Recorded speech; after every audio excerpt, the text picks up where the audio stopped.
ישראל ומי כעמך, כעמך, כעמך ישראל.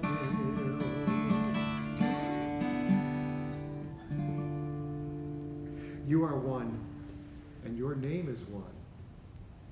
And who is like your people Israel?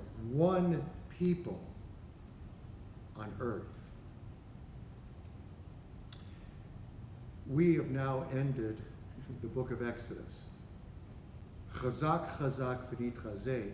Be strong, and strengthen one another, is what we say traditionally at the end of every single book, that we hope that we can strengthen each other through the study of the Torah, but also be strong so that we can go forward and live out the message of the Torah. More important is the message of the Torah, not so much the words as they stand, because remember, the Torah is written thousands and thousands of years ago, and today a lot of what we lived in Israel is a little bit different today.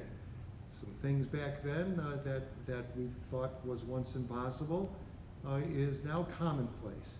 And similarly, we have to adapt what the realities of the Torah, the time of the Torah was, and apply its message to today, and so much so for the book of Leviticus. Leviticus is that Latin Greek interpretation Levi. It's talking about the book of the Levites, the coalescing of the Levitical tribe, the people, the Levitical dynasty, if you will. A theocracy, yes, in and of itself, but certainly different because the theocracy of Pharaoh was, Egypt was different because Pharaoh was considered the god among all gods in Egypt, and the Israelites left and decided that their God was going to be the celestial God, and Moses was going to be the messenger of that celestial God. So the theocracy of the Levites was very, very different than the theocracies of other cultures within the region. So this 24th weekly parsha, this 24th weekly section of the Torah, is Leviticus chapter 1, verse 1, Vayikra El Moshe, and we'll get into that word Vayikra, and he called, that he, God, called, Vayikra, Kara, called out to Moses, Vayikra El Moshe. Those are the first two words of the book of Leviticus, chapter 1, verse 1, all the way through chapter 5, verse 26. And if you're really going to get ready for Torah study next week, we're going to be studying Leviticus 4:27, that third section of the Torah, all the way to the end 5:26. But I want to focus on the overview of the book of Leviticus for us very quickly. And we're going to ask you this question. How do you respond? How do you respond when someone tells you that they are in pain? What's your first response? Do you reply by telling them, oh, I understand your pain? But do you say to them, well, you think you got pain? Let me tell you about mine. Oh, you think you got pain? I got to share with you my pain so that you can help understand where your pain lies in the spectrum of what pain is all about. Do you think people want to hear that? Oh, you think you got troubles? Let me tell you about mine. Do you think when a person tells you that they are in pain, that they want to hear about your pain? Think again. It might be better to listen first, to empathize, and to comfort them instead. Avoid attaching your pains to theirs at that time. It's not the time to do it when you first hear about it. As if to say, you think you have problems. At that moment, somebody that reaches out to you and says that they are in pain are not looking to compete or compare their pain to yours or looking for you to compare your pain to them. They are simply looking to be heard. They want somebody to hear their cries of pain. Let's think about that today when we see countries, and people in countries crying out in pain, what's your first response? Glad I'm here. Glad I live in this country, and it's terrible to be you. No. Oh my gosh, what can I do? What can I do to stop your pain? At that moment, at that very moment when it's being expressed, listen. Listen. Focus on them. And before you jump to fixing, listen. Listen. Listen. It's a little bit different than Vayikra, when God calls out to Moses, but Moses then turns it around almost immediately and says to the people, what is your calling? He looks at the individual and says, what is your calling? And then looks to the people and says, what is our calling? And let me tell you what's happening today. Our history is full of marginalization and annihilation. We know this. So when we look at places like the Ukraine and say, oh, you think you got problems? Look at us as a people for the last 3,500 years. Let me tell you, it's not what we do. Because for 3,500 years, from Abraham to the Israelites that we're studying now, and to Jews around the world, and now to the state of Israel, our beloved state of Israel, we have collectively worked not to avoid the fires of the conflicts and dehumanization of others. We've not. We've run to them because we know what it's like to be ignored. We know what it's like not to be heard. And we don't want to be those people that ignore. We want to take the suffering we have experienced for these years, and we want to ensure that nobody else feels what we feel. And we are qualified to help the healing. We are called to a higher place of character than that of competitive disaster claims and abandonment. We choose to be better than our detractors and for others who are being victimized. So find a way to reach out, but first listen, and then do what we Jews do best. We solve problems and we help people. But in order to help people, we first have to define the problem, find out what our place, what can we do?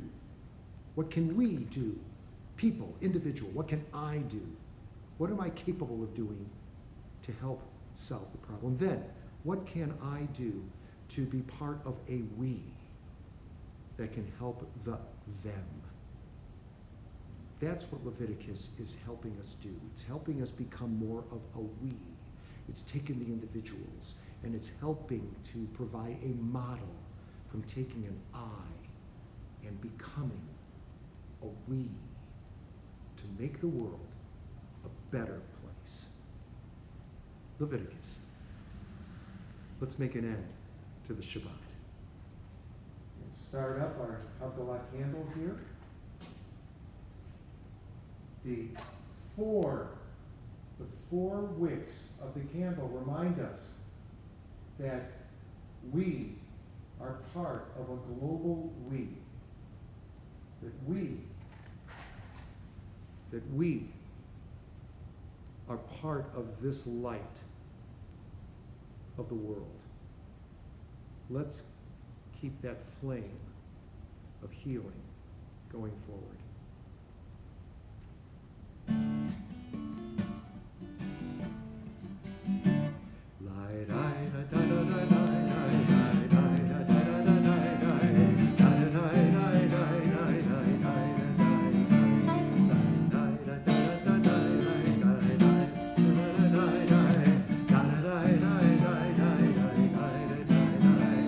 Love Adonai Eloheinu melech haolam. Borei peri agafen, borei peri agafen. The wine, gafen.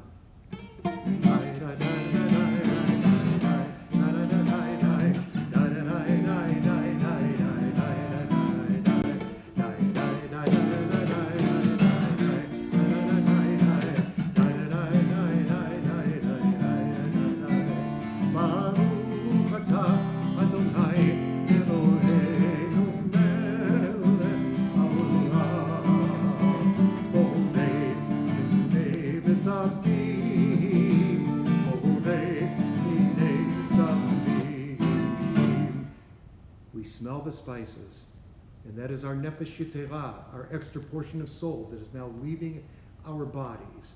And yes, our Shabbat name is being closed in our personal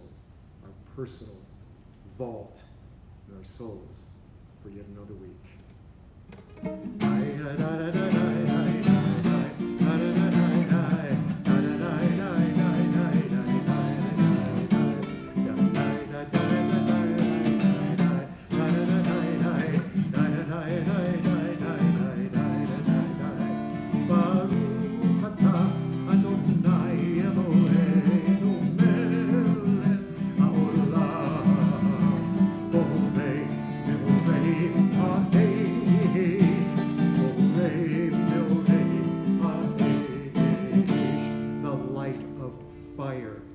This light will be extinguished, but not the fire, our passion to do the right things and to not listen to all of the other schmutz and white noise in the world that will want to keep us from our focus to do the right things for our people and the people around the world.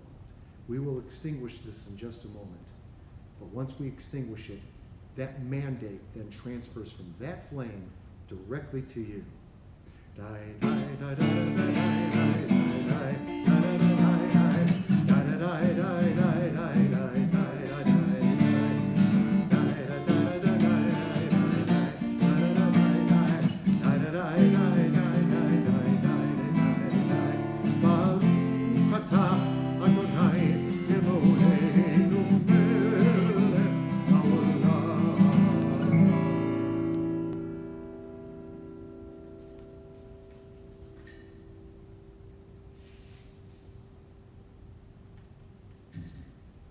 Amavdil bein kodesh levo, Amavdil bein kodesh levo.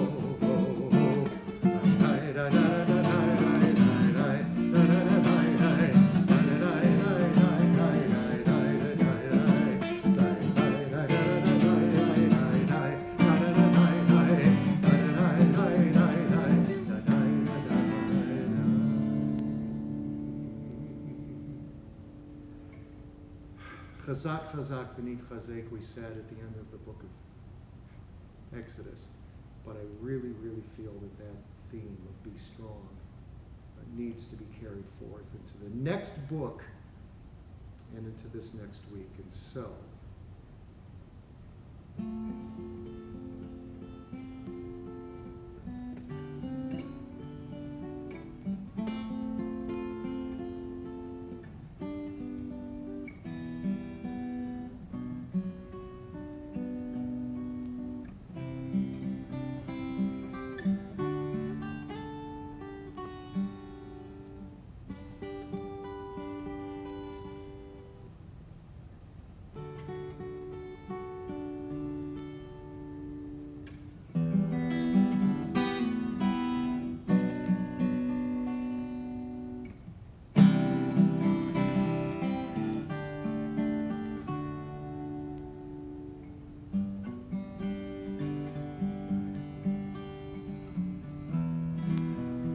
always asking questions, we open up our lives.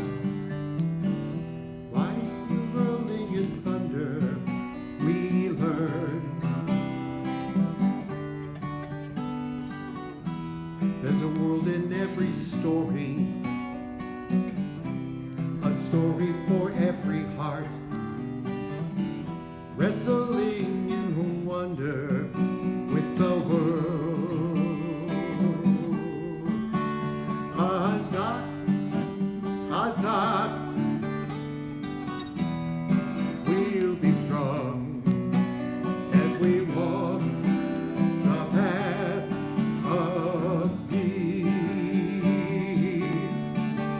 Hazak, Hazak, we'll be strong as we walk the path of peace. Seeking after wisdom, thrilling at discovery, learning from the sages, new and old.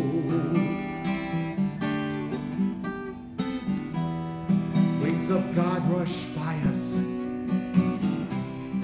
fire black on white, shining in the pages we unfold. Hazak, Hazak, we'll be strong as we walk the path of peace. Hazak, Hazak, we'll be strong as we walk the path of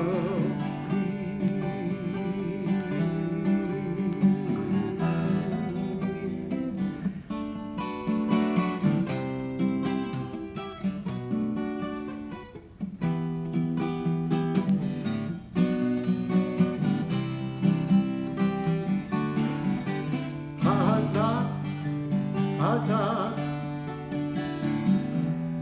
we'll be strong as we walk the path of peace. Hazak, Hazak, we'll be strong as we walk the path of peace. Hazak, Hazak, we'll be strong as we walk the path of peace.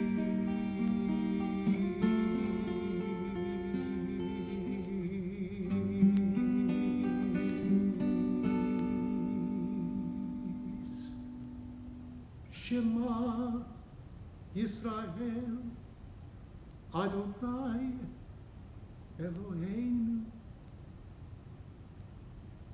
Adonai Echad. Hear, O Israel, Adonai is our God. Adonai is one. Shavua Tov to all of you. A healthy, a safe, and blessed week ahead for all of you. Shavua Tov.